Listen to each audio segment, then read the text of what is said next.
हरे कृष्ण। आप सभी को चौथ माता की कहानी भाग 2। यह जानकर सेठ की बहू ने भी चौथ माता का व्रत करना शुरू कर दिया। उसने दीवार पर चौथ माता का चित्र बनाया और गुड़ घी का चूरमा बनाकर चंद्रमा को अर्घ देकर व्रत पूरा किया। उसने पूरे विश्वास और श्रद्धा के साथ यह व्रत कई दिनों तक किया। चौथ माता की कृपा से उसके पति को एक दिन सपना आया। सपने में चौथ माता ने कहा, तेरी पत्नी तुझे याद कर रही है, घर लौट जा और दुकान खोलकर कंकु केसर का व्यापार शुरू कर दे, तेरा भाग्य खुल जाएगा। पति ने चौथ माता की बात मानी और उसने दुकान खोलकर मेहनत से धन कमाया। जब वह धन लेकर घर लौट रहा था तो रास्ते में एक विशाल नाग रास्ता रोककर खड़ा हो गया।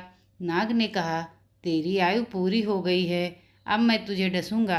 पति ने नाग से विनती की, मुझे एक बार घर जाकर अपनी पत्नी से मिल लेने दो, मैं लौट कर आऊँगा। नाग ने वचन लिया। घर पहुंचकर पति ने अपनी पत्नी को पूरी घटना की बताई। पत्नी ने उसे सत्तावना देते हुए कहा, चिंता मत करो, मैं एक उपाय करती हूँ। पत्नी ने 7 चरणों की तैयारी की। पहली जगह रेत डाली, दूसरी पर इत्र रखा, तीसरी पर गुलाल और फूल सजाए, चौथी पर कंकु केसर रखा, पांचवीं पर मिठाइयाँ रखी, छठी जगह गद्दा बिछाया और 7वीं जगह दूध का कटोरा रखा।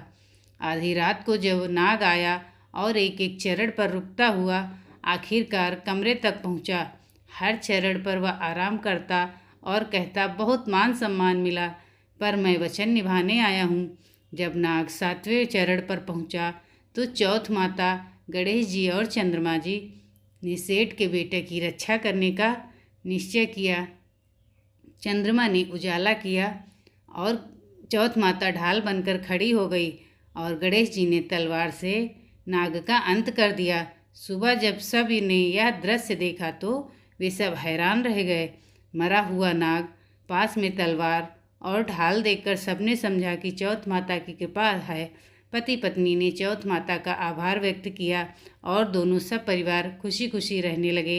हमारी कामना है कि जिस तरह चौथ माता ने सेठ की बहू की कामना पूरी की, वैसे ही श्रद्धा के साथ इस व्रत का पालन करने वाले सभी जातकों की मनोकामना पूर्ण करे। चौथ माता की जय। धन्यवाद।